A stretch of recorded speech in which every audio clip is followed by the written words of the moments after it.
Okay, just doing another double check on our sound because it was just saying we weren't working. Okay, I'm going to give you guys a few seconds. I'm so sorry about this, but this is why we start a little early so we can iron out the problems.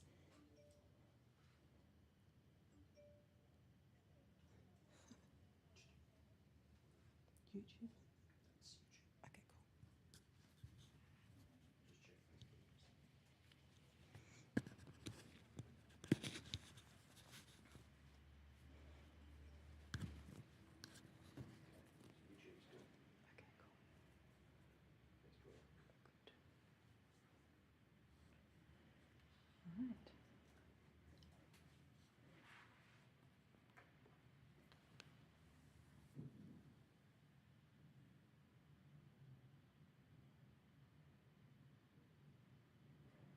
Okay, cool. Good.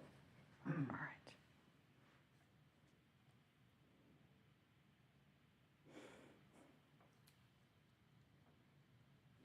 Hi everyone and welcome to another Hatch live stream. Now we did open the stream a little early today, so I am just doing a final check that I do have sound everywhere. I've got a thumbs up for YouTube and I'm hoping that Facebook is all good. I'm just checking, I've got a different monitor, I'm just double checking on. Yep, I've got a thumbs up, so we're good to go. Hi everyone and thank you so much for joining us. So far in the chat I can see people from Australia, from Wales, from Amsterdam, from Western Sydney, from Phoenix. We've got people coming in from all around and it is wonderful to see you all here. It's always so much fun to see where everyone is coming in.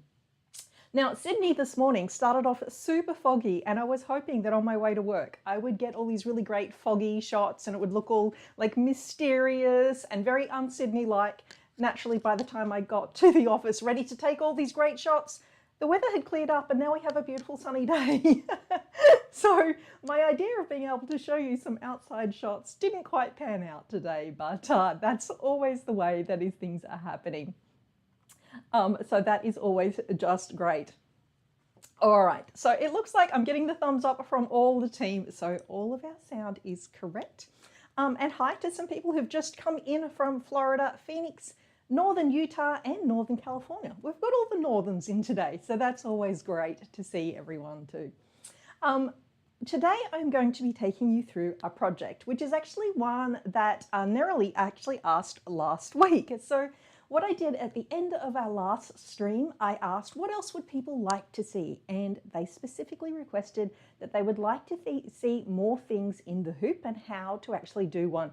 And they did specifically request a book cover. So I'm going to talk you through today how I plan out things that are in the hoop and all of the things kind of along the way that you need to think about.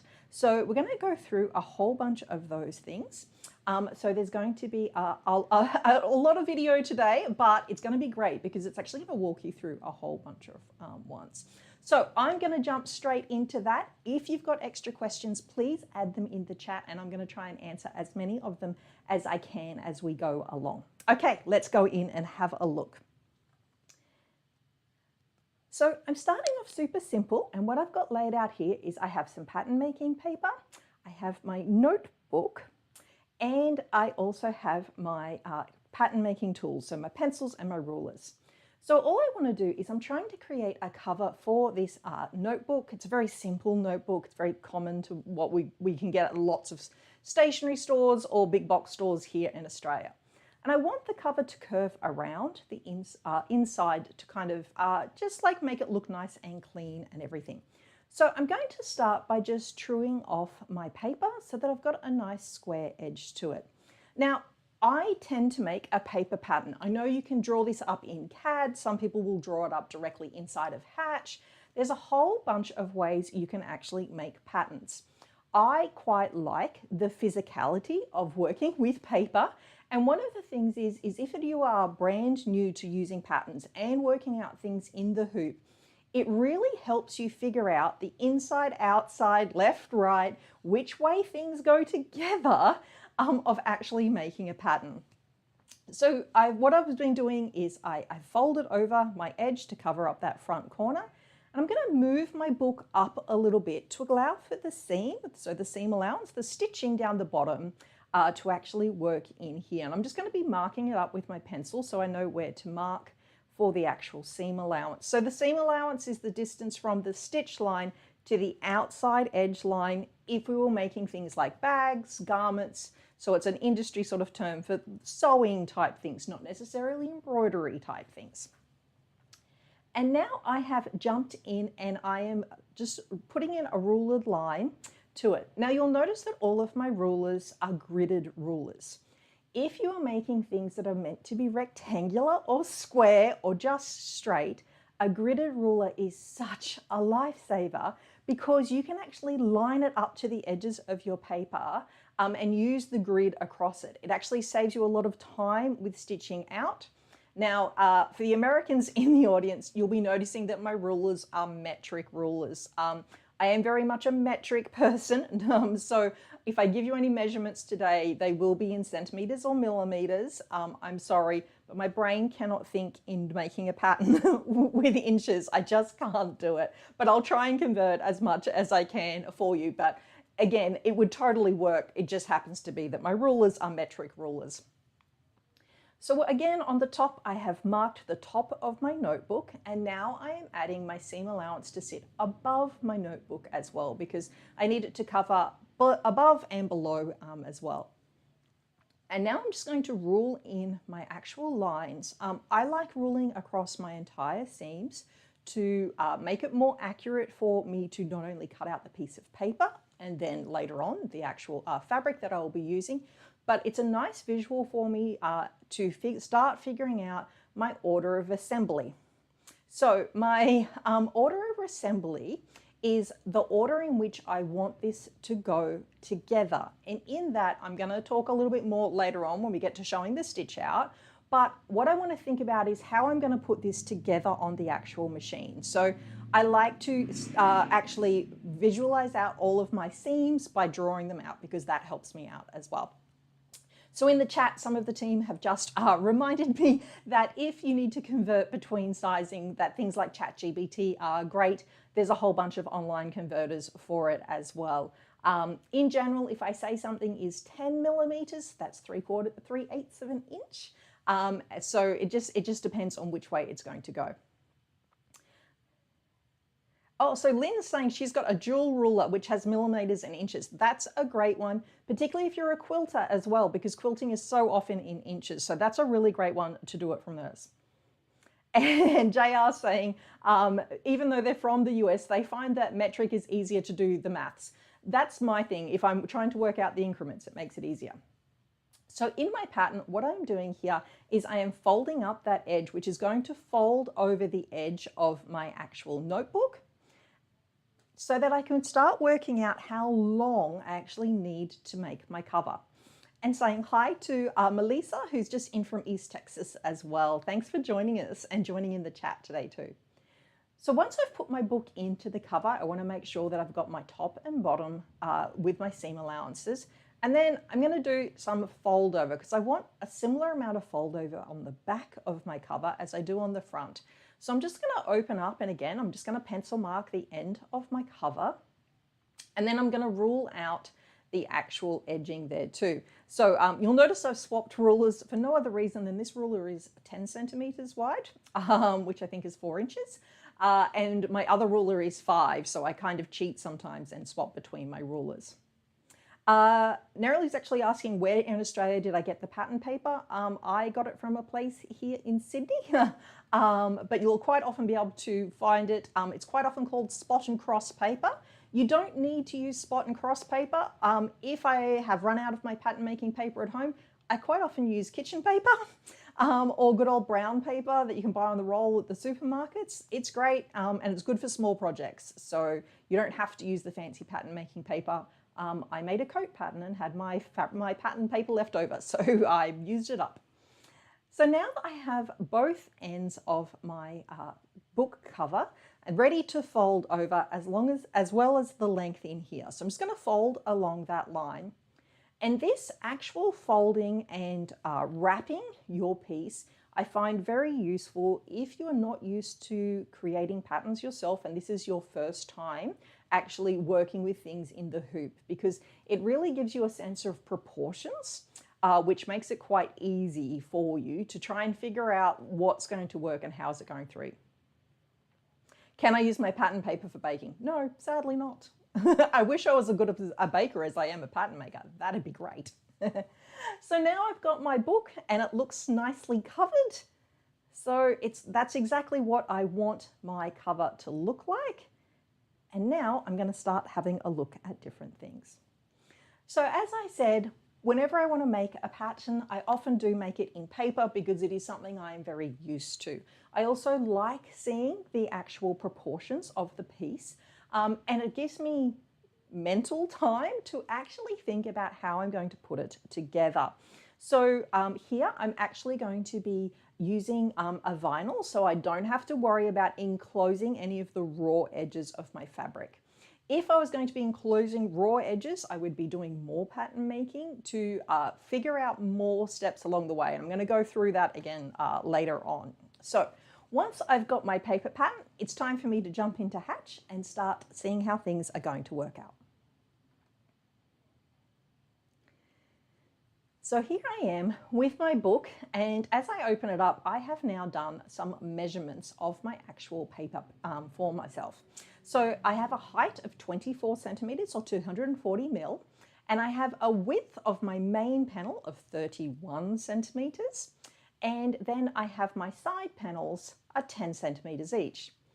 But this is my hoop size, and this is where thinking about how things in the actual, in the hoop start to work. So I can't fit it that way. What happens if I spin it and change the way I'm going to actually digitize it and stitch it out, and now it fits in my hoop?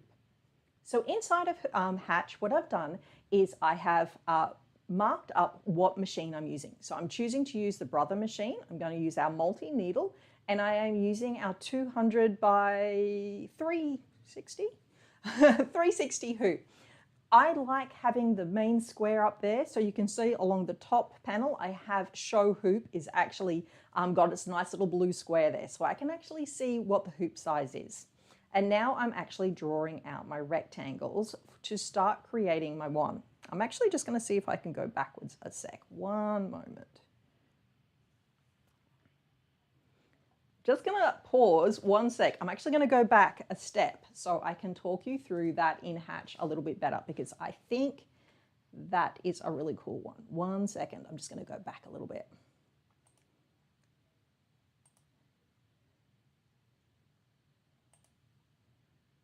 And okay.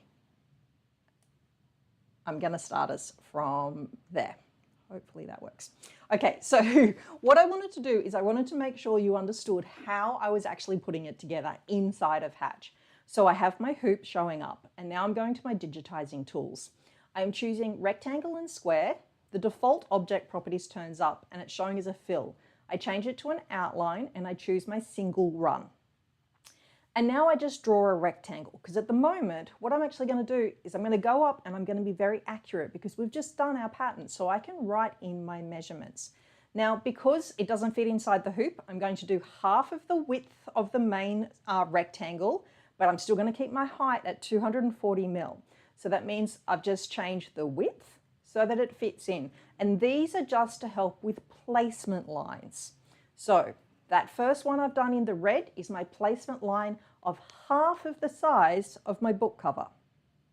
Now I'm doing a second rectangle. I'm doing it in a second color because it makes it easier for me to see, and it's a better visual when it's on the actual machine. Now this time, again, my height is going to be at 240 or 24 centimeters. And then I'm going to set my width at 10 centimeters. And now this is actually the section which folds back onto the inside of our book to actually create the actual cover. And now I'm using the alignment tools, top and side, to align those together because I want those butted up nice and close so that when they stitch out, they're one on top of the other so that I can actually line up my fabrics. Now I'm going to make another rectangle And this one, I'm actually going to change up my sizing a little bit. Again, I've chosen a separate color because I wanted to do a separate step. And now when I do my sizing is going to be a little bit different. So here I'm trying to work out what my actual sizing in my width is going to be. And what I want it to be 5 millimeters in from the edge of the fabric. So I'm going to give myself a 5 millimeter allowance for the thickness of the fabric and the thickness of the book cover to actually slide in. So my stitching is going to be 5 mil in from the outside edge, and then the rest of the 1 centimeter seam allowance I added in there is actually bringing it together to give me a bit of thickness. So I'm just kind of lining all of this up as it goes through. I'm also bringing in so that my seam allowance is top and bottom. So you'll see here, the green line is the one which is going to be my stitch line. Now I know I can slice this apart and change it up, but I'm a little bit old school about my seam allowances, and I really like drawing them in so that I can actually figure out what I'm doing and making sure that I've actually captured everything. So again, I'm going to choose a digitize open shape this time, and I'm going to use a different color. Using different colors is really helpful for planning out your in the hoop designs because it tells you when to do different steps. So I've started off, I've held down my shift key to make sure I've got a nice straight line, straight to my corner, down to my next corner with some extreme close-up for you all so you can see all of the stitch lines lining up to each other, and then across to the far side. So with my stitch line here that I am doing in the yellow, what I'm making sure, I'm 5 mil in from the top, I'm 5 mil in from the side, I'm 5 mil in from the bottom, and I'm going over the edge of the actual inside cover because I want to cover off that and make sure that that's nice and secure on my actual stitch out. So these are all of the things that I'm thinking about as I go through. And I'm actually going to, once I've drawn my yellow line, I'm going to delete my green box because I no longer need that box. So here I am, I'm pulling up my object properties and my sequence to actually, in my sequence, I'm checking my colors. So my first one is my lay down of half of my cover. My second one is my lay of my inside cover. And then my last one is my stitching. So I'm already starting to think about how this is going to stitch out on the actual machine. Now here, I debated for ages whether this should be a single run, triple run, single run, triple run. My brain really was just flipping between the two. In the end, for the test one, I went with a single run. That decision is going to come back in a not great way in a while. So I'm going to explain why that gets changed in a bit. So that one gets a bit changed around. And now I've got all my pieces, I've selected everything, and I've rotated. By rotating it, it now fits inside my big hoop. So this is one of the things that you've really got to think about within the hoop designs, because now I've made my pattern, but then I have had to alter the way the pattern is going to stitch out, because in my head I had a different way I was going to make this originally to fit it into my hoop. And then I'm going to rotate it within the hoop to actually make it fit. So it's kind of like multi-level. Lots of things you've got to think about and do in step by step. So if anyone's got any questions, be sure to add them in. I know it's lots of information today because it's lots of different steps, but if you've got extra questions, please just drop them in the chat and let me know, and I can try and answer them as we go along. So once it's all done out in Hatch, I'm then going to save it and as an EMB file in case I need to make any alterations to it as well. The other thing is if you save it as an EMB file, the notebook that I showed you by very chance happens to be one of a series at Officeworks here in Australia. Other stationery stores are available. But what you have is you have a notebook size, you have a mini notebook size, and you have an ultra big notebook size. I'm fairly sure that if you save this with an EMB file and you figure out your extra proportions, you could just blow it up, shrink it down, and then you would have all of your different ones. So on a smaller size, you might be able to fit it inside a smaller hoop, or you could fit it like end to end instead of having to rotate it and do half at a time. So always think about when you save in your EMB files the bonuses of going up sizes and down sizes when you're working with things in the hoop. When you do go up and down, I would check for things like seam allowance. Did your seam allowances get bigger? How much fabric? Does it still fit in the hoop? So all those things still apply, but it just makes it a little bit easier and you don't have to do your setup from scratch each time. So it saves you a bit of time, which is really good. All right, it looks like the chat doesn't have too many questions yet. So I'm going to slide in and I'm going to start showing you the actual stitch out. Actually, before I go to the stitch out, one thing I would always like to remember is a couple of people in our user groups this week showed our user guide.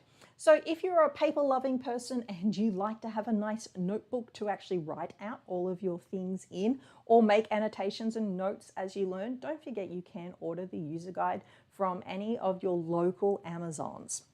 The guide is available inside of Hatch as well, but some people really love a book. So if you really love a book, that's a great one to do it as well. Okay, now on to our stitch out. So on our stitch out, I'm doing our layout stitches exactly for our half of our design. So our first one, which is our pink stitching, is half of the width of our notebook cover size. So that gets laid out in pink. I have sped the machine up a little bit fast here too, so don't think we've got some ultra special machine here. It is just sped up a little bit with the wonders of fixing up our files for our video files. And here I am laying out my second stitch line. My second stitch line is showing me where the inside cover of the book cover is going to go. So that is going to it. Now I'm going to stop the machine in a moment to change my extra color. Now what you'll notice is I stop it with the color as far away to the back as I can. This is really great for in the hoop. Always try and see if you can do that because it's good to fit hands in actually. Now this is the inside cover of the book cover going down. What you'll notice, it is going right side of the fabric facing down towards the tearaway, and then the cover is going right side up. The reason, yes, it is a tearaway. So what you'll notice is the reason I have done that is so you don't have to bag out any seams, so you don't have to push out any of your seams. The stitching is going to be visible on both sides. By stitching the outside of the cover on top, I get our lovely stitching. On the inside, you're actually going to get your bobbin. So if you wanted to, you could make it so you had a matching colored bobbin. I didn't do that for the samples, I've got to say. It is just a regular white bobbin fill. But if you think about your order of assembly again, this is how you start figuring out which order and layout that you're going to get your best stitching. Now we're stitching around our outside, and you can see that we've got a nice single run happening there. And I've just used some tape to hold that into place to stick it to the actual tearaway. Now this is the other side. We're going to do the same stitching of the layout stitches.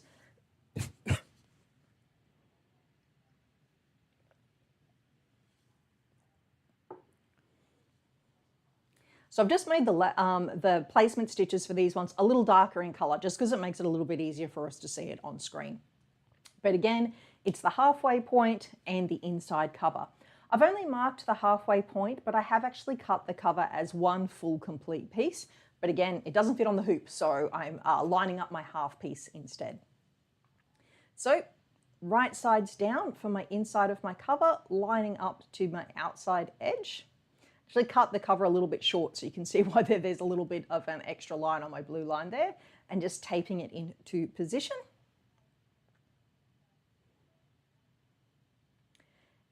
And here comes the outside of my cover, right sides down, and you can see that I've pushed the side that's already been stitched towards the back there. And I'm just going to tape it into position again. You can use, this is just regular tape. You can also use, I see some people have like fancy washi tapes, all kinds of things, as long as it holds it in position. Because it's going on a book, I very specifically did not want to use spray stabilizer on this, or any kind of spray glue. So to keep that in mind of your actual finished one as well. All right. So that created our actual book cover. So you can see how I went from taking my actual pattern, then drawing it out in hatch and thinking about what hoop size it's going to fit, rotating it to fit inside the hoop, and then actually taking it to stitching out. Now, anyone who's done any one of our academy classes will always note that throughout the academy classes, Lindy and Kim are always encouraging you that you're not done digitizing until you've stitched it out. And yesterday, this was a prime example of this happening. So, just making sure I don't knock things over. This is my book cover, lovely and shiny and gold. But when I put my actual notebook in it, I realized I had forgotten to work out something. And what I had actually forgotten to work out was the thickness of the vinyl and how it doesn't flex as much as the paper. So what you'll notice here is my book pokes out. So what's actually happened here? I'm going to see if I can hold it nice and close to the camera for you. You can see it's actually split the stitching, so I can actually fit my finger in between our vinyl and my book. So it has split the stitching here in order for this to actually happen. And what it means is there's just not enough allowance. So back to the drawing board. Added some extra detail. So what I've actually done is, I'm just going to talk and recover this at the same time. What you'll see is, in making the cover, so vinyl cover, one side is broken. To fix this problem, what I have done is I have made this outside section longer. So I've added some distance here. The exact distance I added was 3 centimeters or 30 mil. The 30 mil accounts for not only the bend of the book, the rigidity of the vinyl, but also the thickness of the vinyl as it goes around. So without having stitched out a test one, I'm not going to realize this mistake all the time. Sometimes you can. Sometimes you can figure it out and you can add in the allowances, but almost all the time, your first stitch out should not be your final stitch out. It always needs to be tested. So this is my test one. And now I've got a new one. So my new one is a nice, lovely red vinyl. It's all stitched together. And here, this is where you can see I have changed. As I said, I was going single row of stitching, triple, single, triple. It should have been a triple, because if it had been a triple, that one wouldn't have broken, but it also would have been much more stable along the edge for longevity as well. So I went back into the file, I changed the file to a triple, stitched out a new one, and you can see on the outside, lovely red edging of stitching. On the inside, bobbin fill. So if you want the inside of your book to look as lovely as your outside, I would highly suggest going a coloured bobbin in there as well. All right, I'm just going to move some things around so I can cover my book.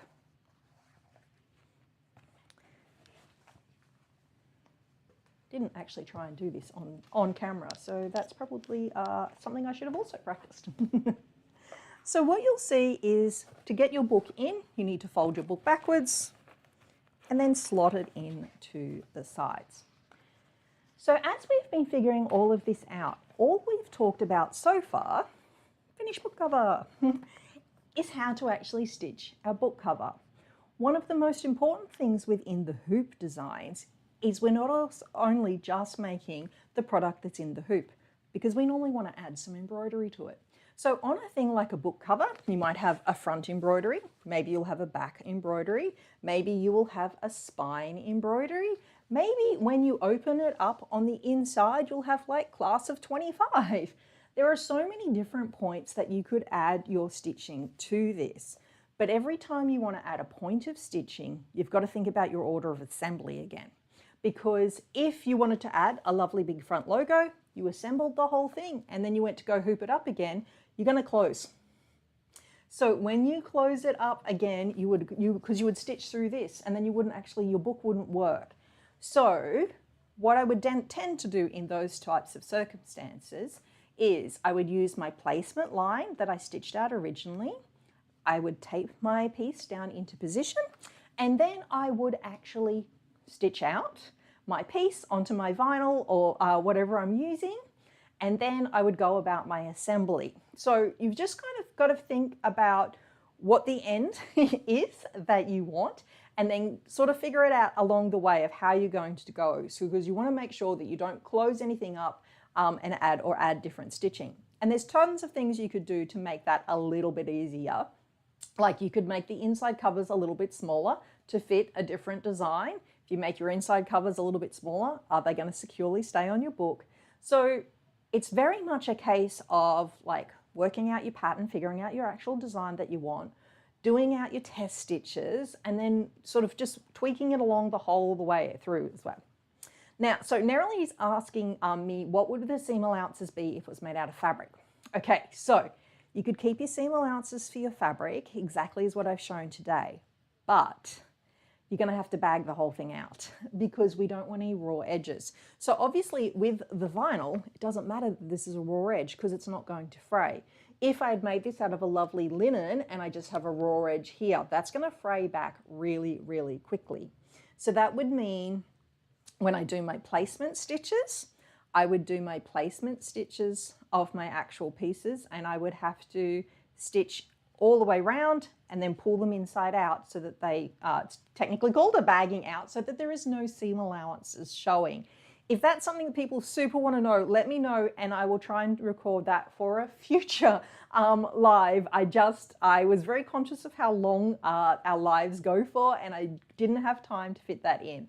But when you're thinking about vinyl, it's quite easy because you don't have to worry about those raw edges. If we're thinking about fabric, next level complexity because you've got to think about how you're going to enclose everything. So it's we can talk you through that, but it is kind of the next thing. All right, I've got some other questions, so I'm going to see what else I can help out there. Oh, Beth's saying, thank you for showing your problems. I was telling one of the others this morning, yesterday was a disaster day, like complete disaster day.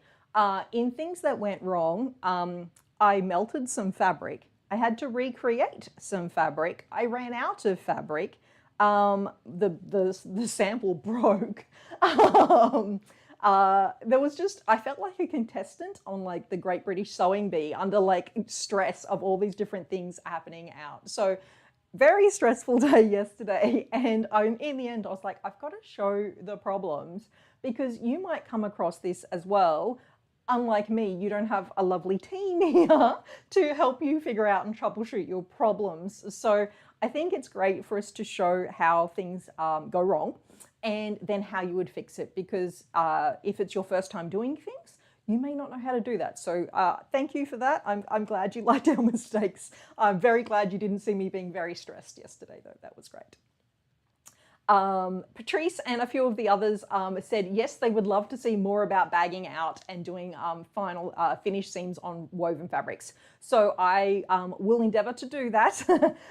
So keep an eye out. We'll try and do something for you so you can learn more about that. Perhaps we might even do the exact same project, so then you've got a compare and a contrast of how you would actually finish things out. So we will work on that, so keep an eye out for the future.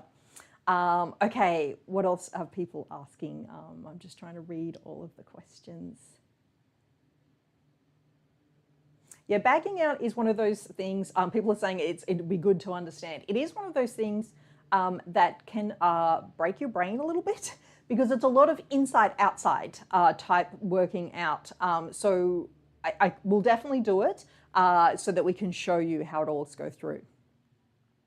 So Beth's asking if I decided to put a design on the front, would I do that and then stitch the folded part at on the bottom? Yes, I would actually lay out in another tearaway hoop, stitch out my front, take it out, and then treat the front of my cover as just another piece and then go back into the stitching I showed you today. So I would do it beforehand and then come back in through.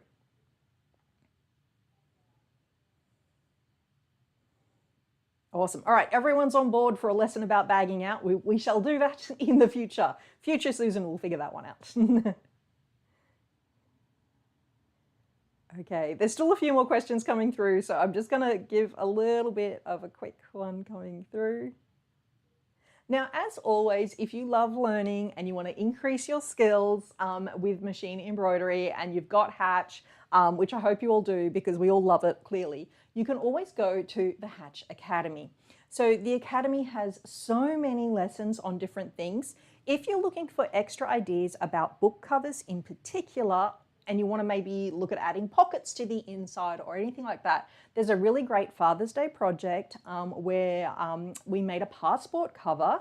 It has a really cool embroidery of the globe on it and a plane. So that one's really great because it actually takes you through a couple of extra steps there as well by adding pockets and extra sections into that passport cover. So all of that theory could be completely applied directly across into our book cover. So you could create a book cover with those extra pieces. You could also add in our pencil case, our pencil holder, sorry, that we did a few weeks ago for our In the Hoop one. If you missed that one, you can always go back and watch again on YouTube, or it's inside the Hatch Academy as well. So the team's asking me from outside, when I start a new design, do I plan out all my details or do I let my creativity lead the way? I do a lot of pattern planning in my head. I really like figuring out how things go together and what seams I'm going to use. So quite often I'll design the piece in my head while thinking about all of my types of seams. Now, because I mostly am a garment sewer, I use lots of garment sewing techniques. So sometimes those work for bags and sometimes we need to change them. If I'm then doing it in the hoop, it's another set of techniques because in the hoop allows you sometimes more flexibility to do more complicated things in a more easy way because the hoop's like an extra pair of hands for you. So sometimes it works like that and sometimes it doesn't. I try and suit my design and process to my end goal. So am I designing to make it on my regular sewing machine? Am I going to do it in the hoop? What are my fabrics? Does it have lining? So I feel like it's a multi-layered thing that all comes together again. Yeah, so Lynn's saying she's just made some designs for some 16 by 12 placemats with they've got knife and fork holders and spoons, and she did them in 2 hoopings. That's a great way to do it. So quite often when we're talking about things in the hoop, we're talking about multiple hoopings because it actually helps us break down the steps and work through a little bit more through as well. All right. People are loving this. This is great. Thanks for all the chat. It makes it really easy when there's lots of chat questions because I can make sure that you're all getting the information that you need. Okay, so I'm going to wrap up soon, so be sure to get your last questions in. And while you're getting your last questions in, I'm going to point out one thing that's on my board back here. So some of you who are very much using our Hatch Academy may have noticed our new luxury key fobs course. I am loving this course, and hopefully my family aren't watching all of this because there's going to be a lot of key fobs happening for Christmas in my family. But what we have done is we have given you a seasonal pumpkin one. So if you're in the course, you can work your way through the course. At the end of the course, there are going to be an extra little giveaway for you just of the pumpkin. This one's exclusive to Hatch Academy, so you can only get it if you are using the Academy as part of your Hatch. So be sure to duck in and have a look. If you're on the fence about buying Hatch and you want a pumpkin, this is a great incentive. So definitely check that out as well. Awesome. I've just got a little award thing to tell me that we have broken the number of questions and tweets we have today. So that is great. Thank you all so much for being there. Okay, I think that's all my questions answered. The team's asking me what is my favorite tools inside of Hatch. I honestly have so many, and it completely depends on what I'm digitizing for the day and all the extra bits I am trying. So there's always something extra in there. All right. Well, thanks, Beth. Beth's saying she loved the key fob, as does Patrice. They're saying that's very fun fob. It is. It's very cute. It's very seasonally appropriate for any Halloween people, or for those of you in the other hemisphere who are going into fall. I'm very jealous of your coloured leaves at the moment. I do love a nice coloured leaf.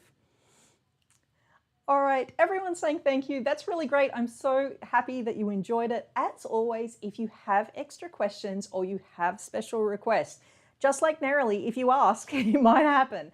So if you can't make it to the chat and ask inside the chat, you can always make your way to our Hatch user group on Facebook, and inside there you can ask lots of questions. Share off your designs that you have been doing. We love seeing the work that you are doing. It's always really fun. All right, I think I might wrap it up. Apologies to anyone who was heading out today because I have made it a little longer than normal, but hopefully that was all good. Okay, thank you all so much, everyone. Oh, so extra questions. I'm going to answer some extra questions before I run away. Oh, thank you. Lynn was saying she thinks that's her favorite one. Yes, Patrice, it would make a great dog tag. I think there's a couple of new dog owners in the team who would like some dog tags. So I've got to get working on some of those. Maybe we can share some of those in our next one. Awesome. If you enjoyed our live today, be sure to subscribe to our Hatch page on Facebook. On YouTube, please subscribe to the channel and hit the little bell. The little bell is going to give you a notification of when new things are coming up, which is really, really great because you'll notice in the background here, I'm about to have a little bit of an update in here and we're going to reconfigure some things. So it's going to be a few weeks, possibly about 3, before you see me again.